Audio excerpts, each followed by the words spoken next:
Okay, good morning, everyone. Apologies for the delay in the start of this meeting and for the technical issues that everyone encountered. This meeting is being recorded, so anyone who is dialing in late can always revisit the recording that's going to be uploaded onto our website after the meeting.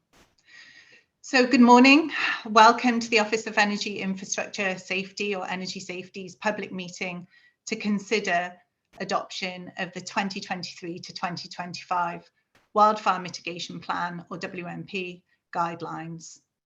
The 5 documents to be considered today are the 2023-2025 WMP technical guidelines, the 2023 to 2025 Independent Transmission Operator or ITO supplement to the technical guidelines, the 2023 to 2025 Electrical Corporation Wildfire Mitigation Maturity Model, also the 2023 Electrical Corporation Wildfire Mitigation Maturity Survey, and then finally the 2023 to 2025 WMP Process and Evaluation Guidelines. So firstly, I'd like to confirm that Energy Safety's Director delegated the authority for me, Lucy Morgans, Programme Manager of the Electric Safety Policy Division, to adopt these guidelines. And joining me today are staff from the Electric Safety Policy Division as Susie Rose, Programme and Project Supervisor, Colin Lang, Senior Environmental Scientist, and Nathan Poon, Regulatory Analyst. So just moving on to the agenda slide. Thanks, Yemi. So today we'll be taking public comment and going over the revisions Energy Safety has made to the draft 2023 to 2025 WMP guideline documents. I'm going to hand over to Susie Rose now to provide an overview of these documents. Susie, over to you. Thank you, Lucy. If we can please advance to the next slide. So first I want to give an introduction to the 2023 to 2025 WMP guidelines.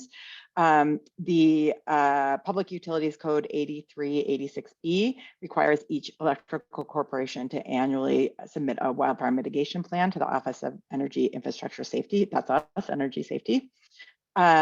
A government code 15475.6 requires Energy Safety to adopt guidelines setting forth requirements, format, timing, etc., which is what we're doing here today.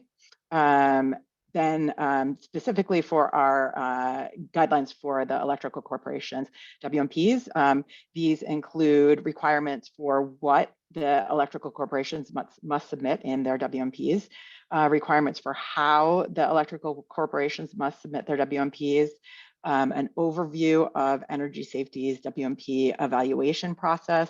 So for example, our completeness check process, the possibility of a revision notice and how that works if we do need to submit one. And then requirements for change orders to an approved WMP, and a description of the WMP public participation process. In these guidelines, we are providing for a 3-year WMP cycle with annual updates, which is in accordance with Public Utilities Code section 8386B, which says that at our discretion, we may allow the annual submissions to be updates to the last approved comprehensive WMP. Next slide.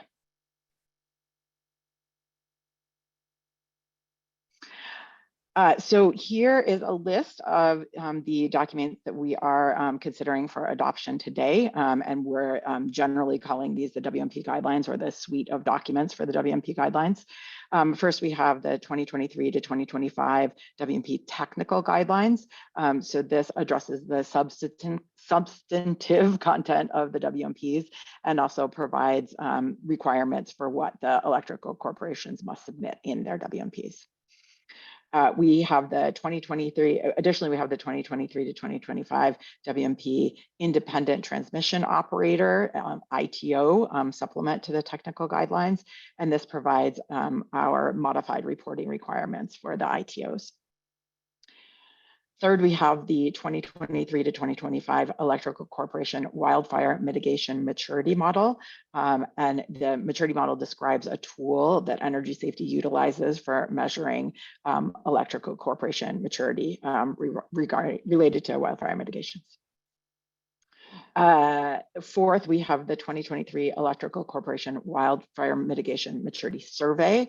So this is a self-assessment survey that that's described in the maturity model document that we, Energy Safety, require the electrical corporations to take each year to assess the maturity of their wildfire mitigation programs. And then lastly, we have the 2023 to 2025 WMP process and evaluation guidelines.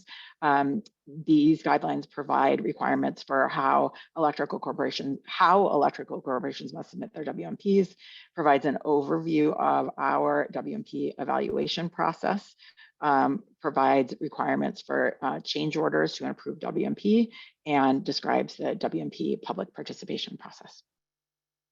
Next slide. So at this point, we are going to open the floor for public comment. If you wish to comment, please raise your hand on Zoom and wait to be called on. If you're on the phone, you may press #2 to raise your hand. We will limit comments to 3 minutes, and we will end the comment period if necessary to keep the meeting on schedule. Okay, moving on to the public comments.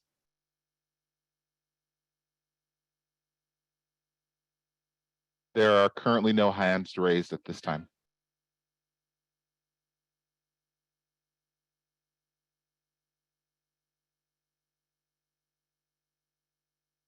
Okay, we'll give it a few more minutes, especially since we had some technical difficulties getting started.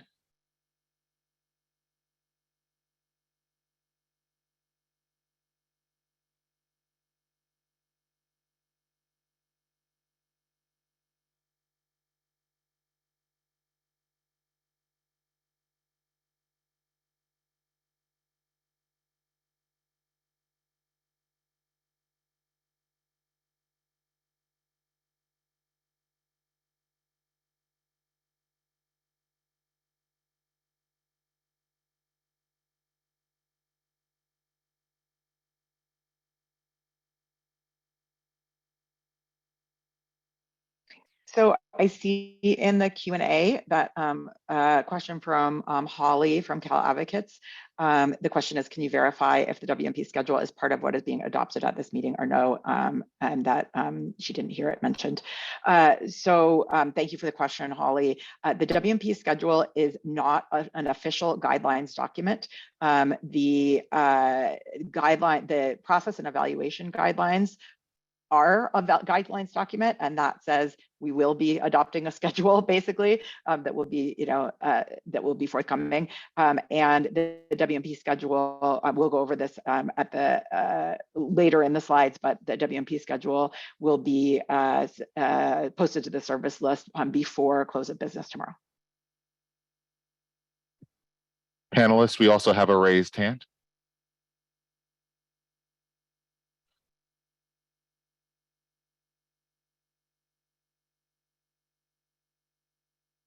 You've been unmuted and you're free to talk now. Thank you. This is Kyle Addis from Southern California Edison. That was my question. I wasn't sure how to unraise my hand, but thank you. Great. Glad we already got to it.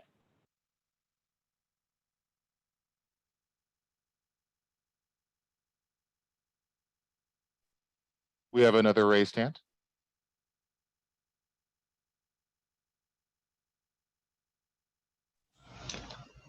Hi, my name is Nick Neuer from PG&E. I just wanted to, just a quick clarification on this adoption meeting. Is there a potential for additional changes to occur on top of the proposed final guidelines that were issued recently?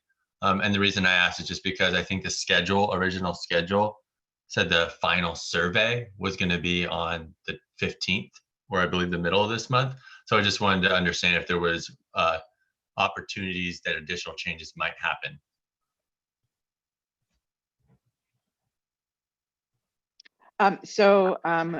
first of all, we do have an updated date for when the survey will be sent that will be published in the schedule by the end of the day tomorrow. But between when we publish, well, after we publish these documents, the only changes that might be made would be, just errata, I guess you would say, if we have any figure numbers wrong or a clarification related to the WMP data guidelines, for example, an updated table number or something. However, there will be no significant changes or substantive changes to the guidelines after adopted, unless we had an additional 30-day public comment period, which we do not anticipate having.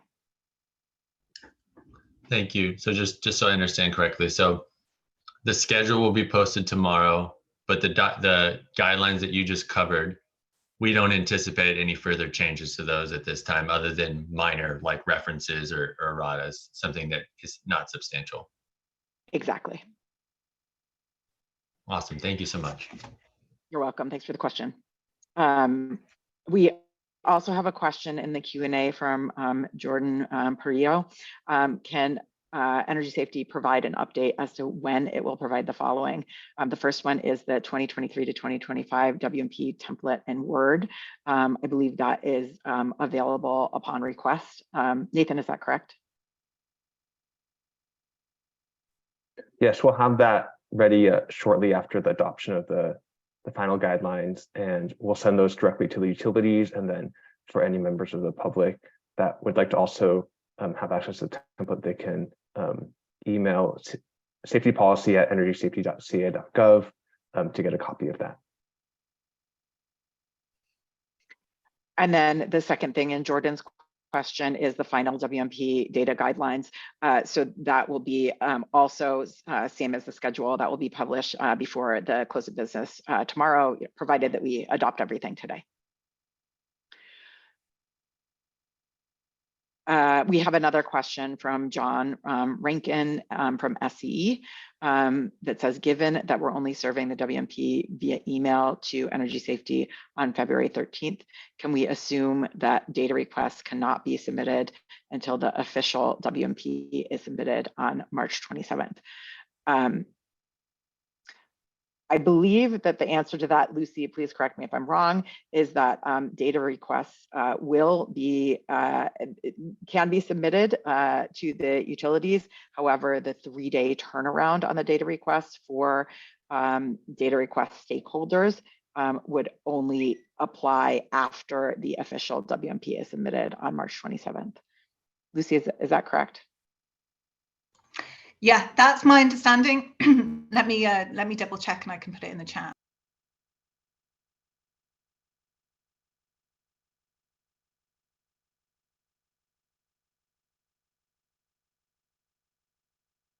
Yeah, I want to make a clarification about the data guidelines.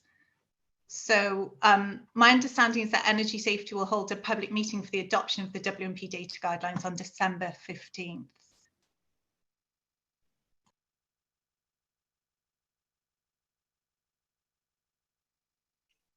There's also another raised hand. Thank you. Thank you, Lucy. I missed the word data on Jordan's question. Thanks for that clarification.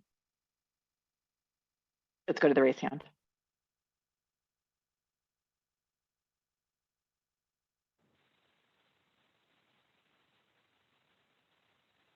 You are unmuted and are available to talk at this time. Thank you. Hi again, this is Kyle Addis from Southern California Edison. This may be a question too far in the weeds for this workshop, so let me know if there's a better avenue to seek clarification. In the maturity model updated guidelines, there was a red line inclusion on page 6 discussing capability averages. Was interested in learning more about what that red line is intended to provide and the implications of that. Again, realize this is a more specific question, so if I should direct this through another avenue, let me know. Thank you. Yeah, thanks, Kyle. I think that is too detailed of a question for our forum today. but we can take questions, that question and questions like that from the electrical corporations in a separate forum that we can arrange with you if that would be helpful. Great. Thank you, Susie.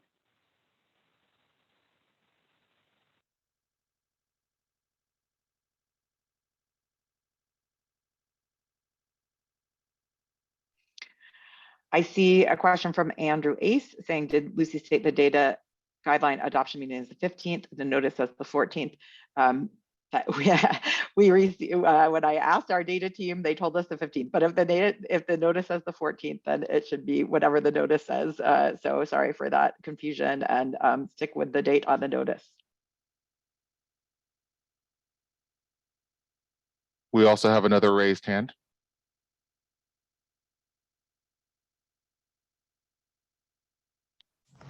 Hi, Nick again from PG&E. And again, this might be too detailed of a question, so just let me know as well. I was looking at the change specifically to section 4.2, where it's now being coined as like objectives. I think previously it was like risk reduction objectives.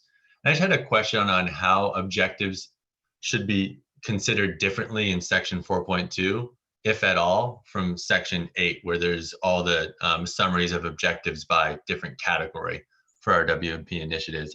Is 4.2 intended to be like a roll-up of all the objectives in section 8? Just trying to understand kind of what we're supposed to kind of put where in the WMP. Yeah, thanks, Nick. I think similar to your previous question, just in general, we're happy to work with the utilities to provide, assistance in implementing the guidelines after the adoption meeting. So let's wait to make sure we can adopt the guidelines, and then we can work with you to figure out how to implement that. Sounds great. Thank you.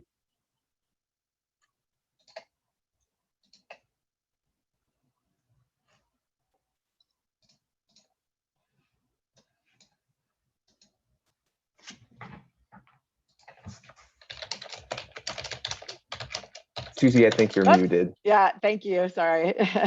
So question from Jonathan saying, have there been any maturity model questions revised to correct or make clear the questions? And the answer to that is yes. There have been some clarifying edits made. And once we're done with the public comment period, we're going to go through kind of the category of revisions that we made to all of the documents, and then some specific examples of revisions that we made to each document.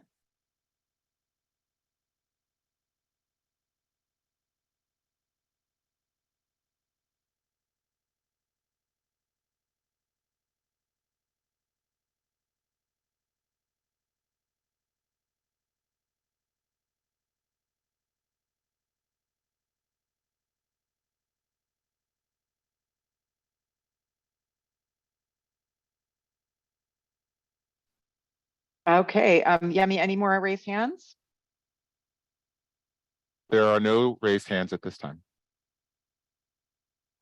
Okay, I think we're gonna, let's go on to the next portion of the meeting. Thank you everyone for your comments and questions. And we're now going to provide, as I just mentioned, an overview of the revisions made to the WMP guidelines documents compared to the drafts that were published in late September. Yemi, next slide. So this slide provides an overview of the categories of changes that Energy Safety made to the draft guidelines documents. And then following this slide, we will go through, as I just mentioned, some examples of revisions made between draft and final for each individual document. So the categories of edits that we made were clarifying edits. So some examples of this are that we provided additional definitions in the glossary, we clarified expectations regarding risk modeling, and we provided additional instructions to clarify certain requirements. The next category is revisions made to address comments. There's a significant amount of overlap between this category and the clarifying edits. We received a number of verbal and written comments, and many of them were asking for clarification. So, an example of this is that we received multiple questions about, the difference between one phrase and another phrase in the guidelines. Sometimes they were within the same document, sometimes they were between one document and another. And sometimes, as I said, we received a number of comments about this. We really appreciate people pointing out things like this so we can help clarify. And sometimes the two phrases that were pointed out meant the same thing, sometimes they meant different things. So we edited to try and clarify, including adding glossary definitions, and trying to use consistent phrasing in the individual documents and also throughout the suite of documents. Then the last category were edits to improve readability. So this included things like reordering where we had certain discussions, deleting repetition where possible, breaking up the appendices to the technical guidelines that we'll see in more detail in the next few slides. So like I said, on the next few slides, we'll be looking at specific examples of revisions to each document. We tried to capture the more significant revisions in these slides. Or I should say, yeah, so let's go to the next slide, and I'm going to turn over the slides to Nathan and Colin to discuss some of those individual revisions. Thanks, Susie. We will begin with the WMP technical guidelines, and some example revisions include significantly reduced mapping requirements, and there's also additional instructions added to the general instructions up at the top of the guidelines related to mapping requirements.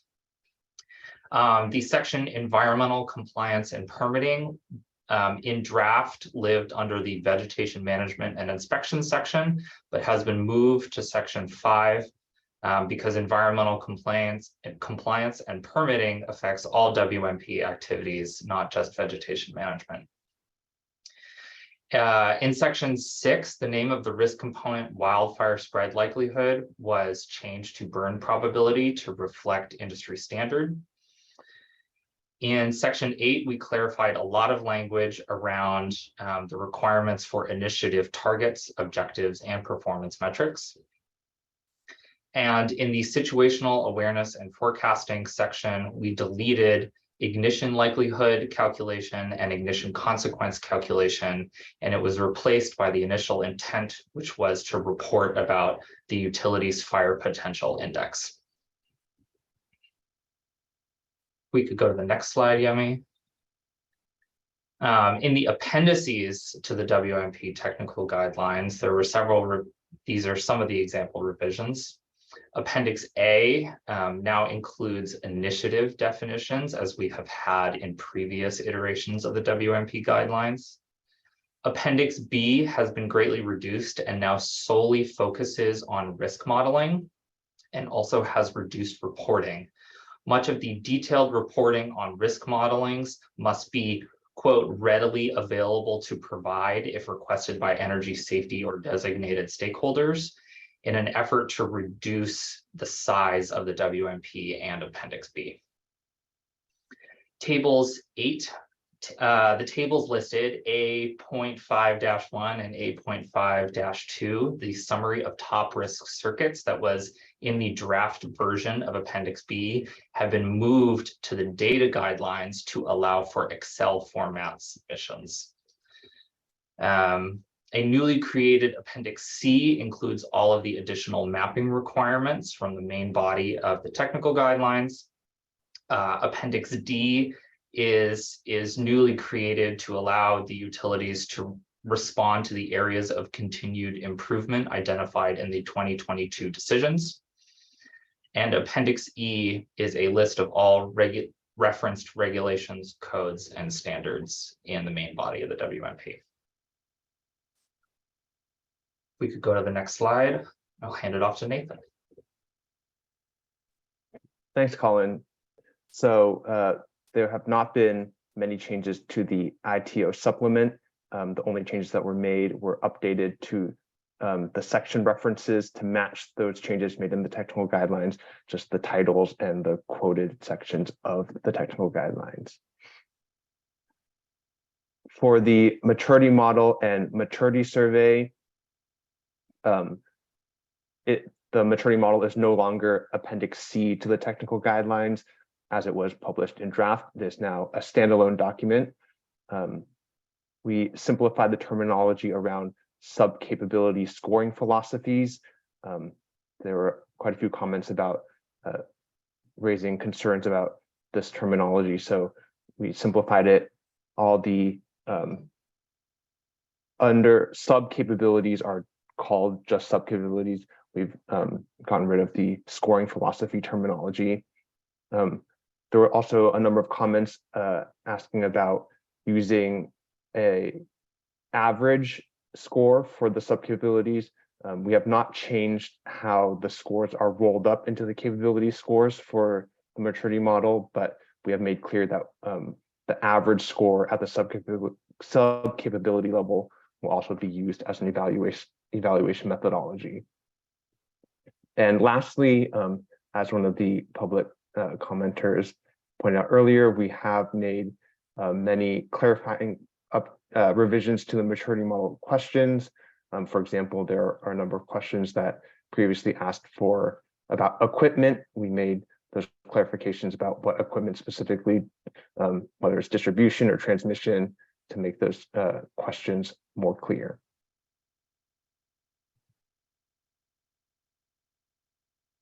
And I'll hand it over to Susie for the processing valuation guideline revisions. Thanks, Nathan.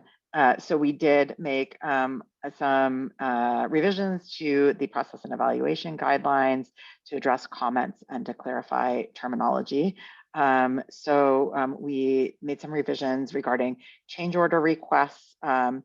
This was in response to a number of comments. We're now allowing additional change orders, specifically in 2023, to address updates to projections for any performance metrics defined by energy safety and newly required or amended in 2023. And we also added the ability to update 2024 quarterly initiative targets in 2023. Other revisions, again, primarily to address comments, clarifications regarding the data request stakeholders concept and dispute resolutions, clarifications regarding the data request response deadlines from the utilities to energy safety and data request stakeholders, revisions to the completeness check submission process. As someone mentioned earlier, these will now be emailed to energy safety and will not be required to be accessible documents instead of posting to the listserv. And then lastly, the clarifications regarding the completeness check determination process. And I should also note that in the documents that were published to the docket yesterday, there are both the proposed final versions and then a red line that shows the changes from draft to final for each of the documents. So if you're curious about what changed, you can look at the red lines. For the technical guidelines, I think there's a whole lot of red lines, so it might not be quite as obvious what changed since we moved a lot of things around. I think for the other documents, the red lines are fairly useful for determining what changed. Okay, next slide. We're now going to move to the portion of this public meeting where we'll consider adoption of the 2023 to 2025 WMP guidelines documents. So I will hand it over to Lucy. Thanks very much, Susie. So Government Code 15475.6 requires energy safety to adopt guidelines setting forth the requirements, format, timing, and any other matters required to exercise its powers, perform its duties, and meet its responsibilities. On September 19th, 2022, Energy Safety published the draft 2023-2025 WMP technical guidelines, the 2023 to 2025 WMP process and evaluation guidelines, and the 2023 to 2025 maturity model. On September 21st, Energy Safety published the draft 2022 maturity survey, and on October the 7th, Energy Safety published the draft ITO supplement. Written comments on the WMP guideline documents were due on October 26th, 2022. In addition to written comments, Energy Safety took verbal comment and questions at the October 17th, 2022 public workshop on the draft 2023 to 2025 WMP guidelines. And Energy Safety also took public comment today during the public adoption meeting.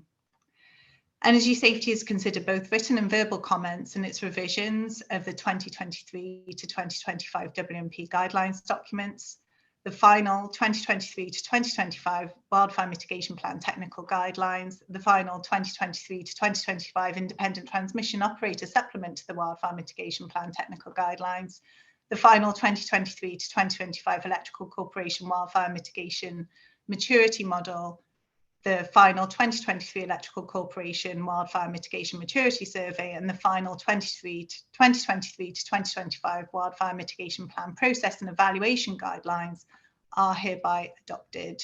So now I'll turn it back over to Susie to go over next steps and to conclude the meeting. Thank you, Lucy. Let's go to the next slide. So as we have already mentioned today, by the close of business tomorrow, December 7th, 2022, we will publish the final version of the 2023 to 2025 WMP guidelines, the whole long list that Lucy just listed. So I should actually say the final versions of each of those documents. And we will also publish the 2023 WMP schedule. And then lastly, as we've already realized that there's an error in the slide, we'll make sure to correct it before publishing the slide deck.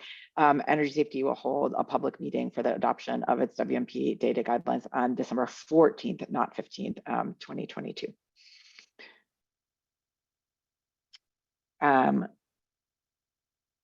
Let's see. Lastly, I'd like to remind everyone to subscribe to the WMP docket to stay current on Energy Safety's WMP evaluation process, and instructions can be found on our website. Thank you everyone for your participation in today's public meeting. This meeting is now adjourned. Thank you.